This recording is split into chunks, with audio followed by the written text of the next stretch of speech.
Another year, another case to handle. Yeah, you got that right. Figure I just play some tunes for the next year's resolution. You got an incoming call from an employer. Patch me through. Is this the lone wolf? That depends. Who wants to know? This is Officer O'Neill from the OCPD, here to give an important assignment. What's an officer of the law want with me? Does the name Digital Homicide ring any bell? You mean James and Robert Romine from Digital Homicide Studios, correct? Yeah, you know them? They tried to sue Jim Sterling back in 2016, yet that case had been thrown out. So what's the assignment regarding about them? There's an illegal defective Steam keys and kickback trading cards that's making a lot of money coming from Oceanport. Yeah, that's definitely sound like their MO. And hang on, that came from Ocean City's port, right? Yes, it's 10 levels down northeast from the big elevator into Ocean City Deep Sea. We will give you a 48 hours report after it is being concluded in our investigation. Consider the assignment accepted.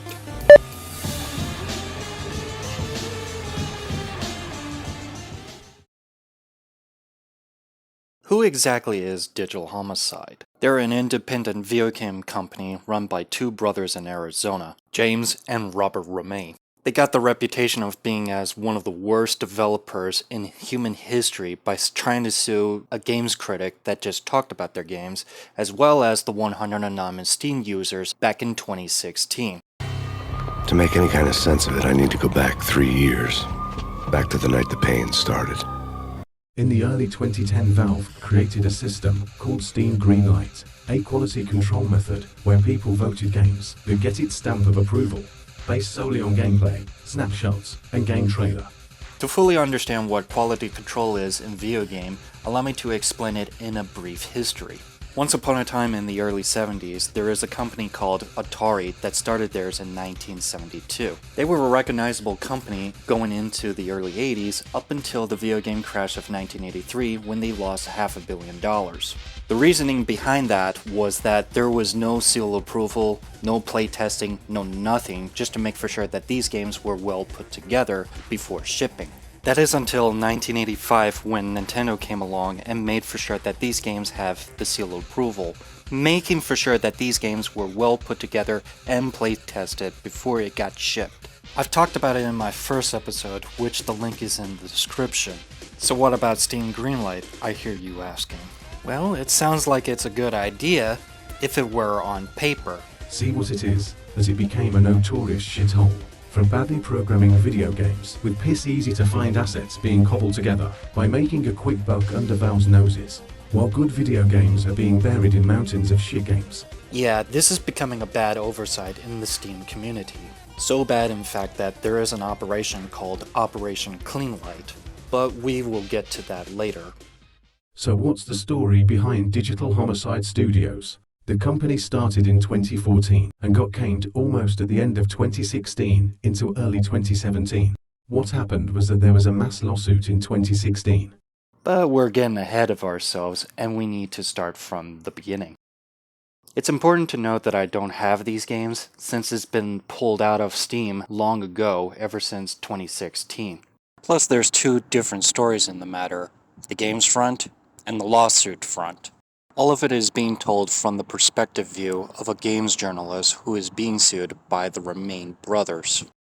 In 2014, they silently released a game called Forsaken Uprising, a first-person role-playing game. Judging by the gameplay, it isn't good, and it was met with mostly negative. Digital Homicide seemed calmed about it. That is until, of course, the next game is when they changed their attitudes. 2 months later, they released another game in October 2014 called The Slaughtering Grounds, a first-person shooter zombie arena, and it's worse than the previous game. Digital Homicide responded to this change by deleting comments, threads, even banning people who even talk negatively about their games and just to keep things quiet. But it didn't even last that long until someone came along and reviewed it, and uploading it to YouTube. A games critic and a games journalist by the name of Jim Sterling. A quick rundown before going into details. When Digital Homicide released their first game onto Steam, it was nothing. That is until the second game is when they act like total pussies. Because they can't handle the negative criticism the game was given, by doing what all shitty devs do by deleting comments and banning users. This game is the reasons why it became a catalyst that started the cataclysmic event, as well as the domino effect that followed after. Cataclysmic, relating to or denoting a violent natural event. Informal, used to emphasize the extent of something bad or unwelcome. The full meaning. A cataclysmic event is one that changes a situation or society very greatly, especially in an unpleasant way. Aside from the definition and the foreshadowing, who exactly is Jim Sterling? He's an American English freelance video game journalist, a critic, a YouTuber, and a professional wrestler. His job is mainly of just going through Steam library and reviewing games that deserves the spotlight, while the others do not. So how exactly did Jim Sterling got involved with Digital Homicide? Well, that's because he came across the game, Slaughtering Grounds, and reviewed it. He tried figuring out how the bloody game works, because it's horrendous. To put it in Jim Sterling's words, it sucks ass! Digital Homicide, who is at the far back making video games and keep everything else quiet, sees this video and is completely pissed that someone made a video reviewing their games. So Digital Homicide just responded to this video by making a video called Review of the Reviewer. And needless to say, they're acting like a bunch of third graders. Acting like pussies who couldn't handle criticism, by simply using text overlays and saying third grade bully shit. While Jim Sterling was making a blog or a video, he came across this and made a response video by laughing at the sheer ludicrousness. To be brutally honest, I would laugh at the situation that Digital Homicide tried to pull. After Jim Sterling made a response video by laughing at this situation, Digital Homicide decided to make another video and bitching and complaining about reviewers. Once the response was made, they copyright striked Jim Sterling's video, adding to the already fire of how much of a pussies they are to not handle criticism. Hold up, wait a minute. Allow us to take a moment and start listing some of the stuff about Digital Homicide so far. So far we already know about deleting comments and also banning users. After that, they make response videos on someone who reviewed it, and copyright strike the video and channel. All four of those things had simplified into one solitary thing, is that they can't handle criticism. But going this far of copyright strike on someone makes them even more of an asshole. Jim Sterling found out about this and counterclaiming it under fair use, which 9 times out of 10, YouTube doesn't seem to read about their own policies. Once the appeal was made, the video was reinstated, while Digital Homicide took the biggest L of their lifetime. Conducting conspiracy theories, and to other reviewers talking about their shitty tactics of silencing someone who spoke about their shit games, makes them even more of an asshole. In the business, we call this foreshadowing. Here we go! While going into 2015, Digital Homicide wasn't even making any money or sales off of those two games. Instead, they made 4 or more games that came drudging out of the sewers, even worse than the last. Such titles such as like Temper Tantrum, Deathly Prophets, Medieval Mercs, and Six Nights at Susie's. We'll go into details on that last one in just a bit. Temper Tantrum is a Pac-Man clone, where you destroy furnitures to progress to the next level, while picking up candy to eliminate ghosts you're pursuing. Deadly Prophets, a first-person RPG dungeon crawling, where you're only using 4 magics to kill specific enemies with. Medieval Marks, a side-scrolling beat-em-up that isn't good and plays shit. And finally, Six Nights at Susie's. At first I thought this is going to be a parody clone to Five Nights at Freddy's, where you're constantly just watching the cameras but also power managing your doors and lights just to prevent any other animatronics coming after you. Instead of this gameplay as I was expecting, we get a torture sim. You're kidding me, right? No, my friend, I am not kidding. This game could symbolize in many other ways, otherwise it could have just revealed themselves to be sadistic, which I'll explain way later. Having all 4 games being developed by Digital Homicide and reviewed by Jim Sterling saying their shit, had coined the term asset flipped. What essentially is building a game with pre-made models that you get from the Unity Asset Store and just cobble together as a single game without even originality. And that's exactly what Digital Homicide did. But before we even go any further, let's add it to the list. Oh, and also this one bit, because they are a total Pussy, pussy, pussy, come on in, pussy lover! After the 4 games were reviewed and are deemed shit, Digital Homicide Robert Romin decided to get an audio interview with Jim Sterling, along with his brother. According to Jim, he never spoken to James when the interview was initiated. I find it completely funny how they are trying to deny the engagement practices of asset flipping, but conducting an interview with Jim Sterling from That fucking guy, he's such a fucking... what was that word? Demagogue. didn't make his case any clearer, and Digital Homicide ended up being as the biggest assholes on the planet.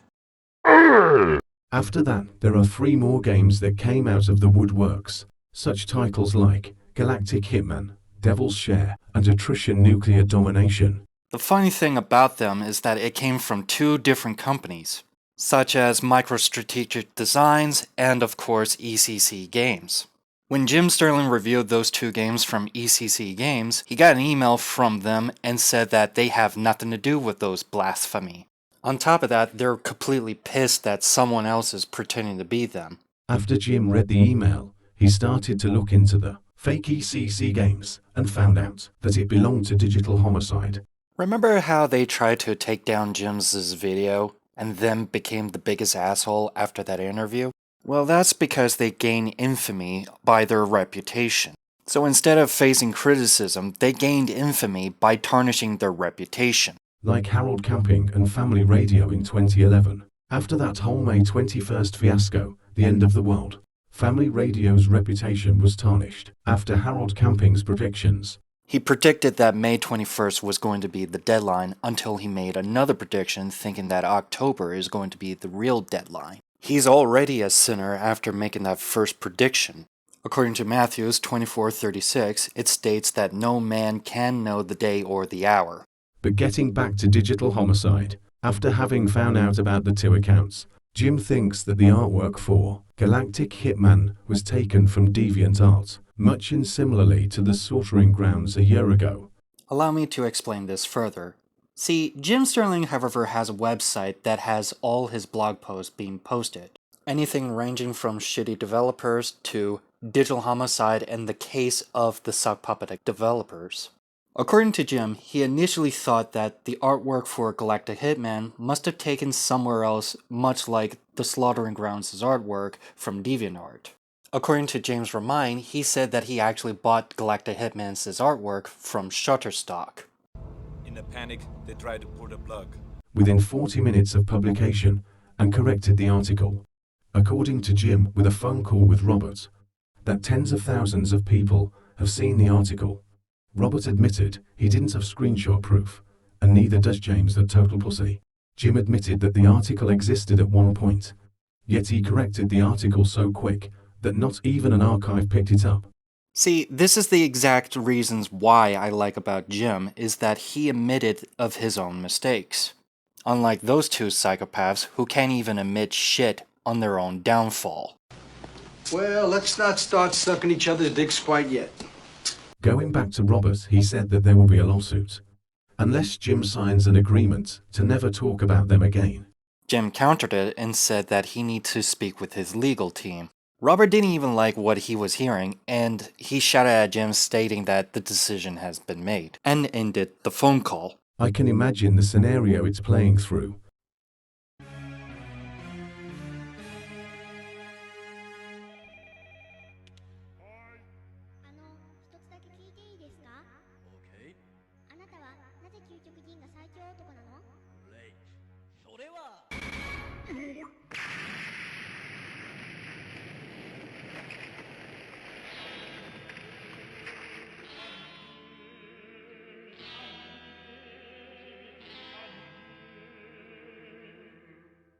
A year has passed since the lawsuit never went anywhere, and Jim Sterling still making fun of Digital Homicide for their blunders. And let's not forget about the 7 or 8 accounts that were soon discovered. Things are looking grim for the company. Until there's a glimmer of hope, as weird coming from a company that silenced criticism. The game in question is Dungeons of Crackmore, a first-person RPG online multiplayer game which somehow for some reason got its praises. Yeah, even Jim Sterling praised it as well. Is this a Twilight Zone that I just entered myself in? Not really, but it does have something to do with their promotion.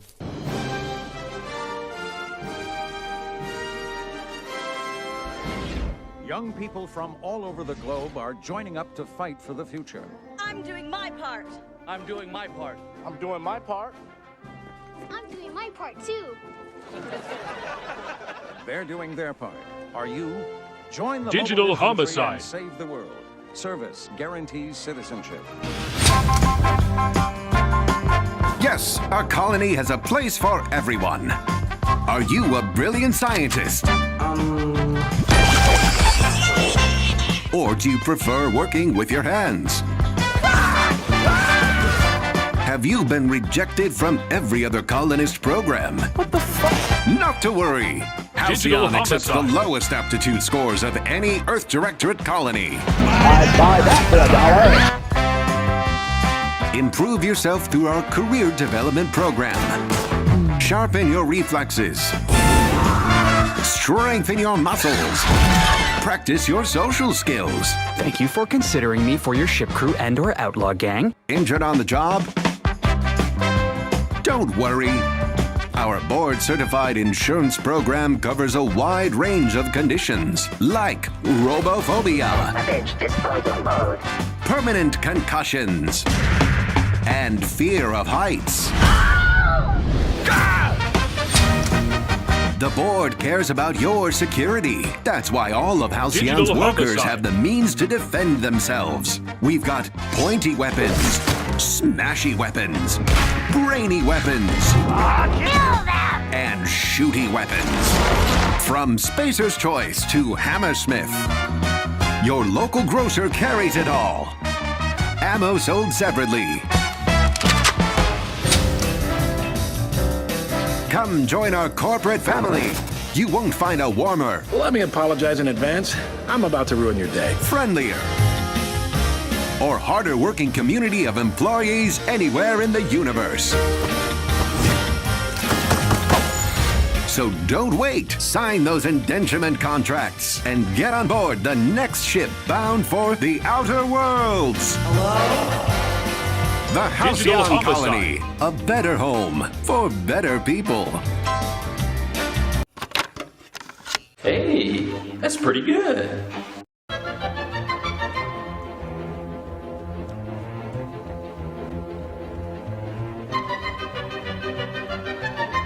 What a piece of shit! What the fuck is this thing, and why does it even exist?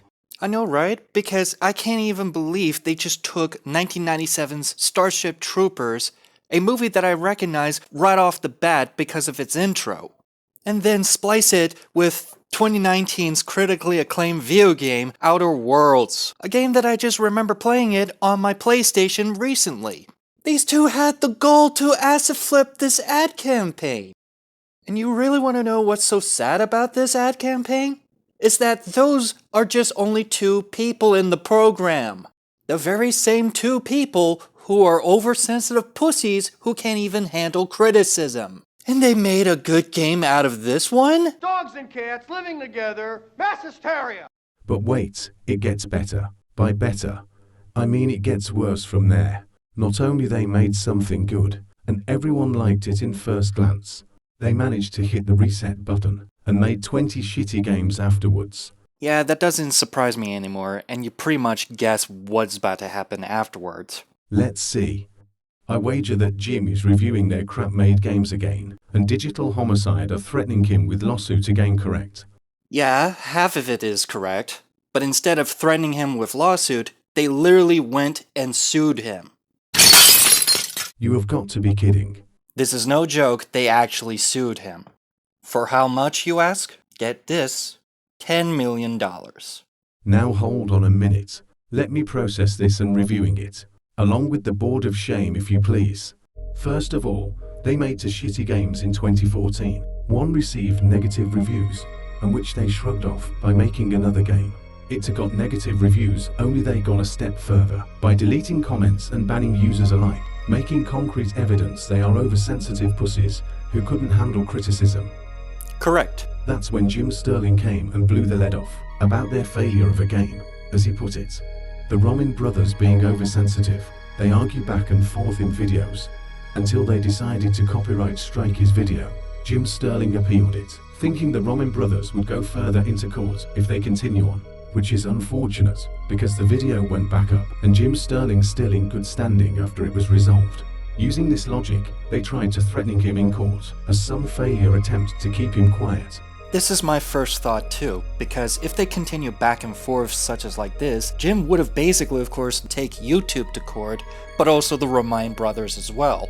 I guess when Jim Sterling submitted the first appeal, that's when the common sense might have hit him. So this is their first attempt. Based on the video strike story, yes. Second, the games.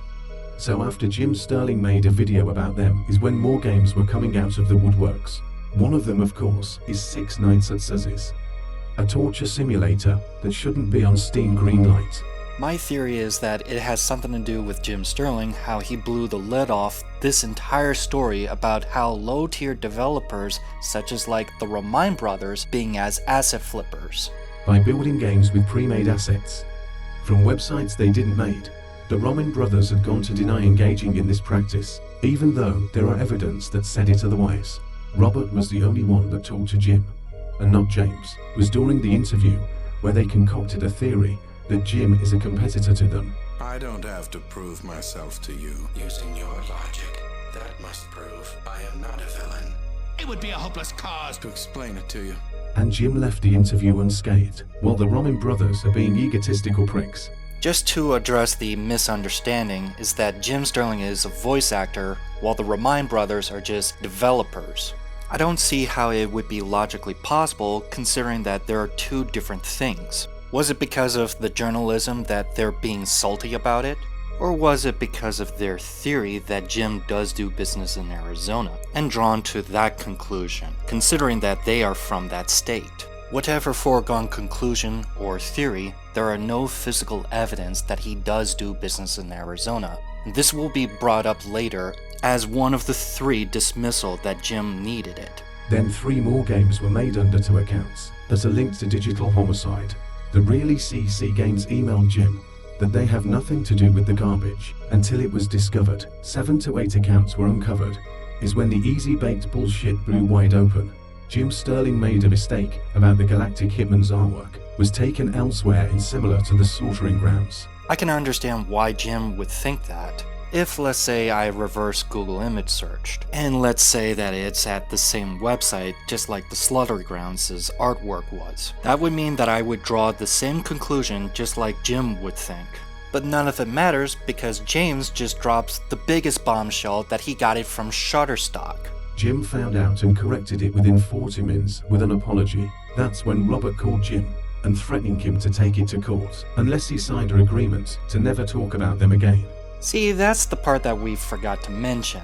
Remember how Jim Sterling's video got copyright striked and he had to just appeal it? That's when they actually got his phone number and email just from that first appeal. So in other words, he had to dox himself in order to get his appeal to be approved. And that's how the Romain brothers got his phone number. Jim Sterling said he needs to speak with his legal team, which Robert is furious said the decision has been made and hung up, counting this one as threat number 2 in lawsuit. So now we are brought to the third and final, the lawsuit between James and Jim Sterling. But there's something about it that just perplexes me. Why did they wait this very long just to sue Jim Sterling? In March of 2016, no less. By my calculations is that they were collecting evidence before suing Jim. That's one way of looking at it, but it still doesn't even explain why one game, however, gets praised just before those 20 shitty games were just shot out onto Steam Greenlight. Are you suggesting this is a ploy? It sure looks like it. I mean, come on, how is it that you're going to convince Jim Sterling just to like something that good and then just make 20 shitty games afterwards with his back being turned? Interesting reasoning, but wait a minute. What about the threatening lawsuits? Are they ploy too? In theory, yes. I mean, let's look at it this way. I mean, they are oversensitive pussies that they can't even take criticism. But why on earth are they so much of a pussy that they couldn't even go further with this lawsuit in the first place? Or the second place, for that matter? Money issues, perhaps. That's my hunch. Ever since Jim Sterling reviewed their shitty games is when their money issue had started. Too bad there's not even a single physical evidence just to back that claim, other than just the court hearing that Jim Sterling just talked about from his side of his story. I see. Well, let's compile all this in a dictionary piece, then.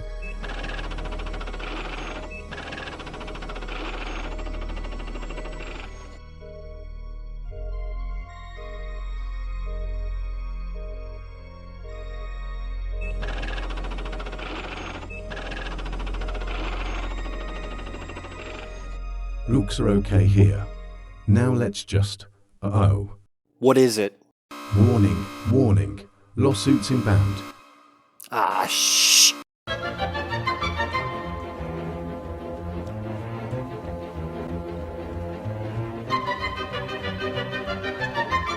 So now that we got the rundown, let's take a look at the lawsuit. From here, we'll be going ins and outside of the lawsuit, but also having a deeper look from both parties. So let's start with Jim.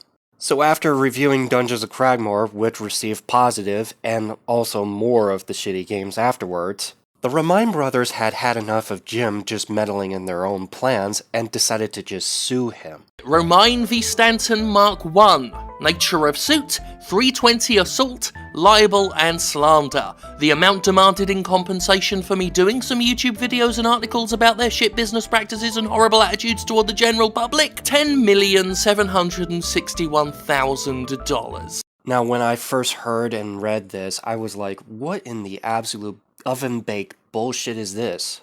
I googled of how much in lawsuit, and the answer is that it'd be $10,000 between $20,000. For this case, it would be $10,761.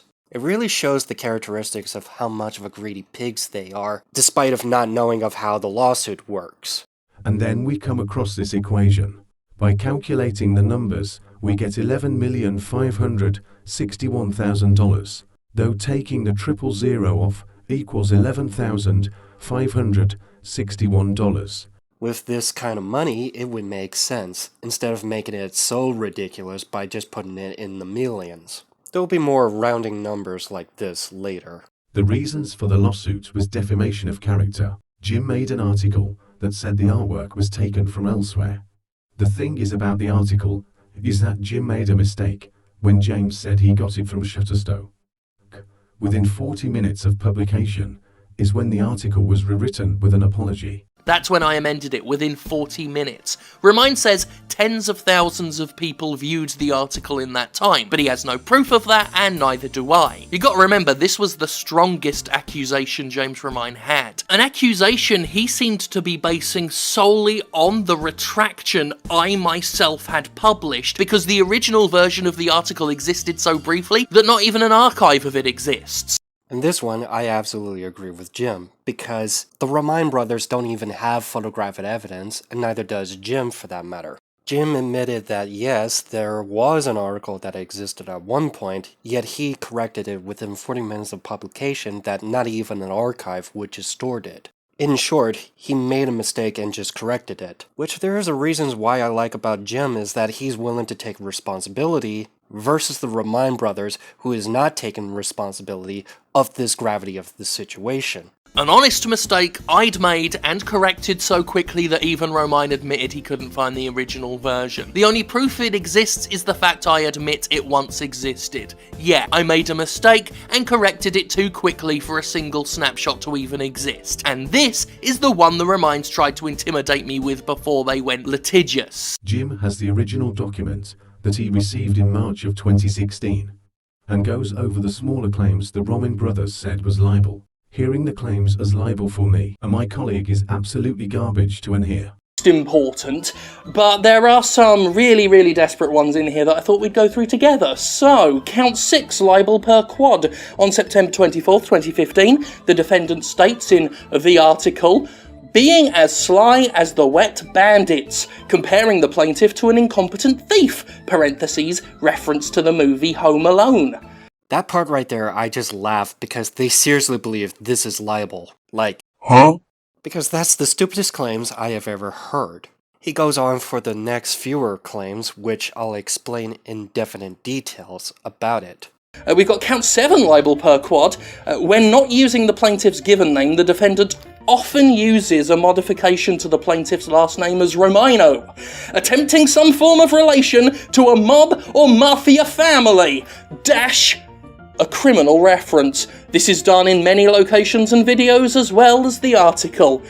So not only they're oversensitive about their games being received negative, but they are also oversensitive about their last names. Like for real, how much of a pussy they really are right now. I say 10.7 million to be precise. To count 9 libel per se, and I'm just gonna, there's a whole bunch of shit here, but let's just talk about this bit. On September 24th, 2015, the defendant tweeted, according to the email, this ECC Games is pursuing legal action against Digital Homicide for using its name, not enough popcorn on Earth. Jim, of course, did tweet that. I'm not sure why they just put it there as libel. It's probably because he was getting enjoyment out of the situation that ECC Games is coming after Digital Homicide, while Digital Homicide, on the other hand, are acting like total man-child of this situation. Almost an entire page is given over to a Skype conversation between Remine and Valve, in which Valve made them remove a bunch of greenlight submissions, and that was my fault, according to him, because I shone a torch on what I believed and what Valve must have agreed to be duplicitous attempts to sell Remine's games while hiding Remine's involvement. What happened was that there's 30 knockoffs of Space Invaders clones. Valve had to police their storefronts and blacklisted them as non-compatible to Steam Greenlight. Keep this clue in mind because this is outside of the lawsuit. Jim Sterling has nothing to do with it outside of the lawsuit, so much so that he doesn't want to dig deeper than it already is with the lawsuit. So who's blaming who right now? He follows this up by describing my audience as fanatical, young and impressionable, calling them easy to mislead, and trying to prove my nefarious exploitation of them by quoting this totally unrelated joke I made at the expense of video game journalism. For example, Philip Mewson, the former journalist of IGN, when he was caught red-handed for saying word for word from other reviewers that reviewed their games, and also the game that he was reviewing, just selling it off as his own journalistic piece. And people who actually followed and actually know about him actually, of course, bought into it. The document that Jim is reading off of is the most ridiculous claims imaginable to have written, which shows this was written by the Roman brothers, and not a lawyer they couldn't afford. Which he'll explain some of it. For example, full reimbursement for 5 years of lost product value at the per game value at time of loss, $19,000 per product at 12 products for 5 years, $1 million, $140,000. Yeah.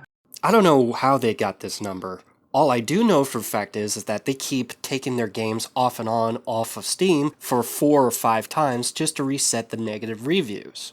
Something that a hacked developer would do at a daily basis just to be absolute pricks on Steam. We forgot to mention this part, just to address why they lost products in sell value. Let's go to emotional and financial distress, including extreme financial strife resulting in loss of quality of life, loss of time to visit with family, immediately upon libel striking, $500,000. What has that got to do with anything is beyond me. Fuck off! We have time. This is the best bit. This is the best bit James wanted money for, okay? Time lost dealing with this case, the case he brought before me, and research involved, including the almost 1,000 hours the plaintiff spent researching law to represent appropriately in court. He wants me to pay for him to not afford a lawyer. That's what he wants me to do. Because it was filed pro se. In legal terms, it means a person represents him or herself in court when either filing an action or responding to an action without the assistance of an attorney. This is the biggest major part of the reasons why it needed to be dismissaled. Fucking hell. Reduced game output because he was too busy Googling how to file a fucking spurious lawsuit. What else we got? We got punitive damages. He wants 5 million in those. And this really exposes to me the motive, the real motive for the lawsuit. It's a punishment to discourage the defendant and all others that followed suit with the defendant's actions from performing similar actions in future. So in short, they're trying to coerce him to be quiet, otherwise they sued him. This is a sweet, sweet meat. They want, as part of their relief package, apologies in place of every offending article and video for a period of no less than 5 years. To the Remind brothers, that's going against our First Amendment rights. There are parts of the document that are unnecessary, which he took out of, and the rest is garbage. Again, this is all written by the Remind brothers and not a lawyer. And they're expecting him to cough up 10 million from the start? Oh, you dumb shit stain on the adult diaper of life. Why did you have to go and do that? After receiving the document, his legal advisors refer to the law firm of Hardman Titus and lawyer Bradley Hardman.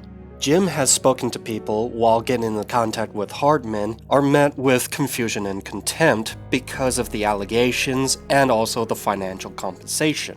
Nobody in the professions in the law firm have seen or heard of this document, other than met with ridiculous of how this claim of this document was presented. After Jim found his lawyer, it was agreed to seek dismissal. Hartman offered Jim 3 ways in order to get the case dismissed. And Jim, being the sort of guy, he went with all 3 at once. Point 1. James Remind filing pro se without a lawyer, but his allegations are retained to Digital Homicide, a company that would require a lawyer if he wanted to absolutely sue Jim Sterling. Or maybe because he doesn't want to do that. According to Robert, after the lawsuit was dismissed, he said that he doesn't want to put his family that financial stress. But we all know that's complete bullshit. The real reason is that he was making games and uploading them on Steam, while James and Jim Sterling are at court. Since now that Jim Sterling is being sued and can't do anything, the Roman brothers got away with it. You can't keep getting away with it! But it wouldn't last that long because people took notice of how much of a scumbag that the Remind brothers are now that Jim Sterling can't do anything else. Steam users had quite enough of these shit games being pumped onto Steam that they decided to take matters into their own hands. And this is the beginning of Operation Cleanlight, carried out by the Steam community known as the Greenlight Crusaders. They're essentially Get Out the Vote campaign community users participate in by downvoting shit games, while good games that got buried gets upvoted. Keep this in mind, it's not illegal, and this is going to be important why later for the Romick brothers. Point 2. James Remind wanted this court hearing to be heard in the state of Arizona. Probably near James Remind's own house, which I have to agree with Jim Sterling's observation. And James Remind seriously believes or assumes that Jim Sterling does do business in Arizona, which sadly doesn't even make sense. And point 3. As Jim Sterling puts it, that the case is utter nonsense. Talks a lot of nonsense. What a way to talk about the President of America. Don't facts like that just wipe you out? So much for the law. And of course, one thing we associate with the law is courts. And courts rhymes with swords. And yes, it takes all sorts to make a world, and the world is full of strange things. And one example of a thing is a bacon slicer, which leads me very neatly into this. Did the dismissal request accepted? Not really, which I'll just explain in about a few seconds. When presented to a judge, the case was found to be of woefully inadequate construction, but instead of dismissing it entirely, the judge granted James Remind the opportunity to amend the wording so that it would align with legal standards. The judge saw how poorly constructed this case really is and told James Remind that he needs to rewrite the amending words to be standard with the legal system. And he actually did. But not before adding a new characteristic to the lawsuit. Instead of 10.7 million, it is now 12.5 million. And let me just correct that. And there you go. Don't you just love it how simple it is? While James Romin was to focusing on the money he'll be receiving from the lawsuit, he didn't take notice about the Greenlight Crusaders until another lawsuit was filed against the 100 anonymous Steam users. And this is where... This is goddamn ridiculous.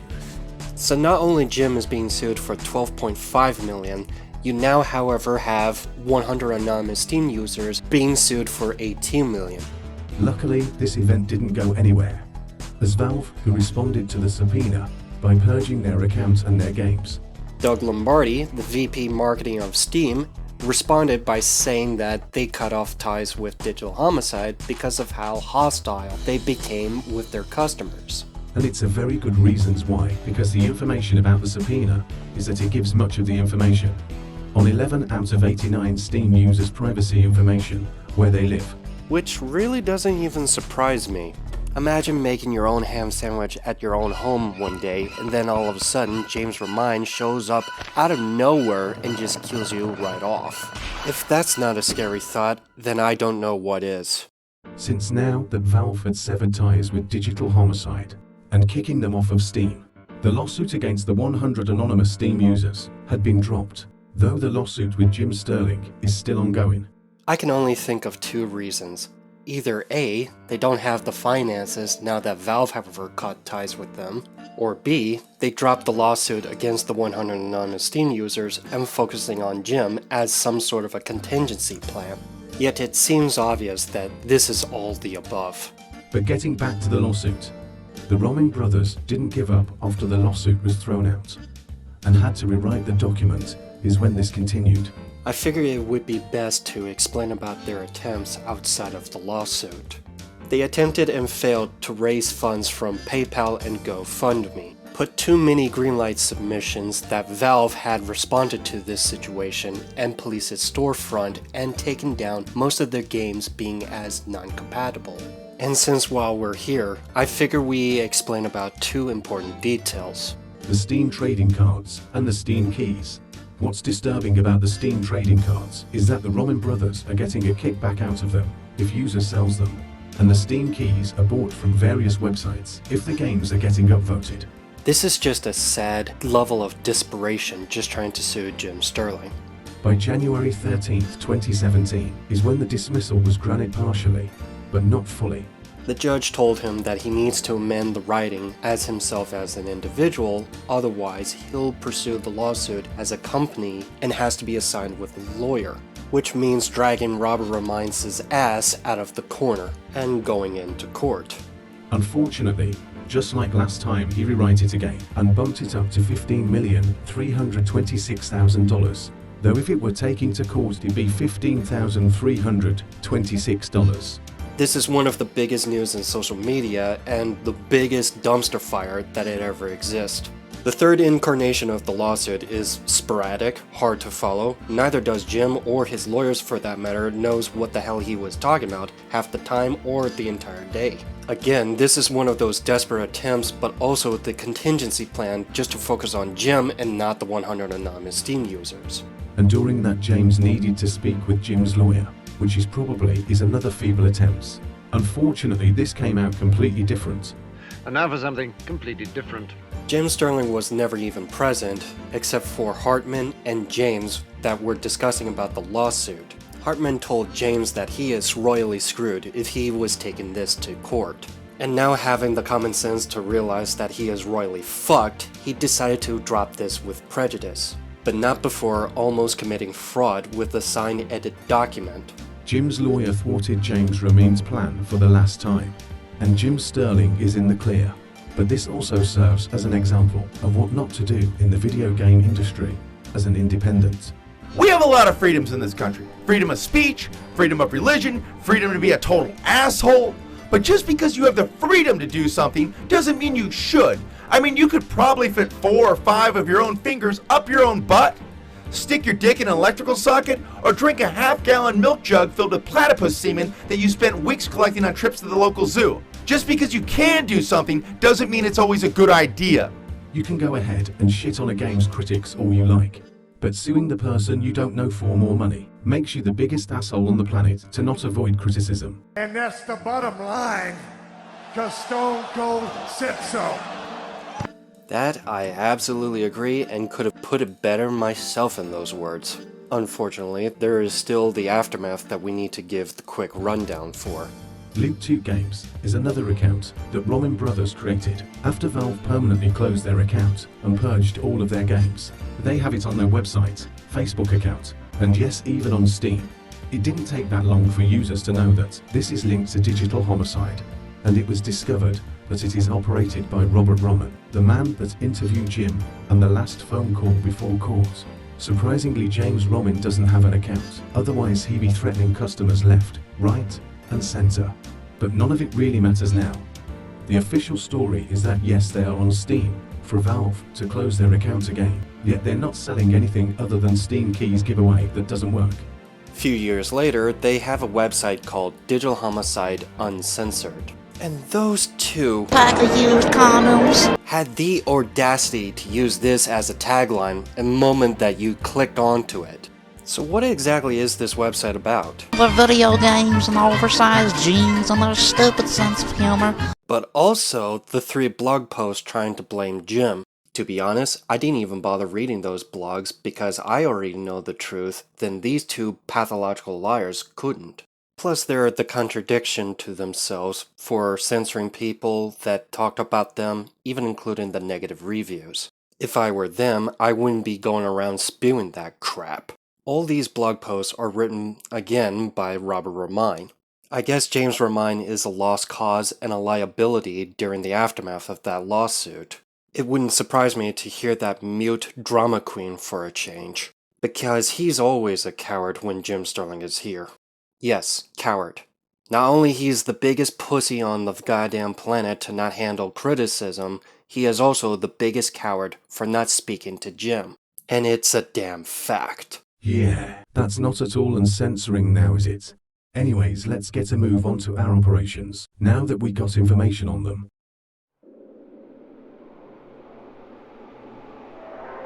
Sir, I just parked outside of the warehouse. What is your location? I'm in position in the rafters with a net launcher. Those 2 ain't gonna see us coming. Sir, I'm picking up a 3rd life form in the warehouse. Not sure who exactly. We'll figure that details later. Let's try listening in to their conversation. So when's the buyer coming, brother? He says he'll be here on foot. I have to say this is the biggest order I have ever seen. He said he had to get his mom's credit card to buy not only the trading cards, but the dumb lummox bought the defective keys on top of. I'll say ha-ha, hee-ha-ha.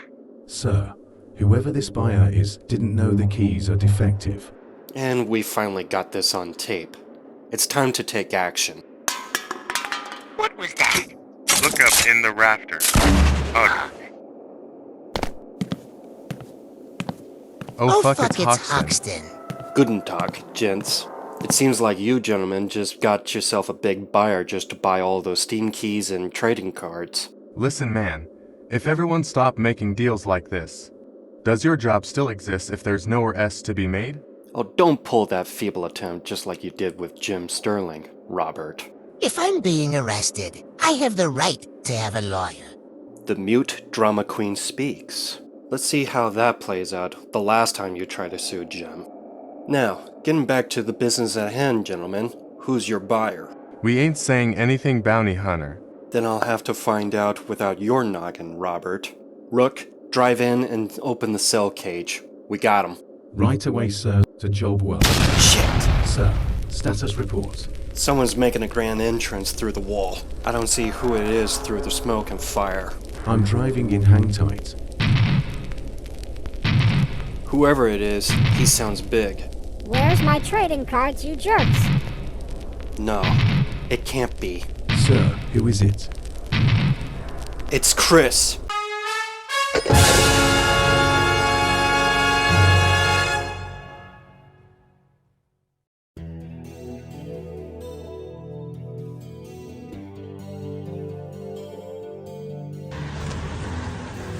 And it's time to say goodbye to all of you. But I'll be seeing you again very soon. Goodbye.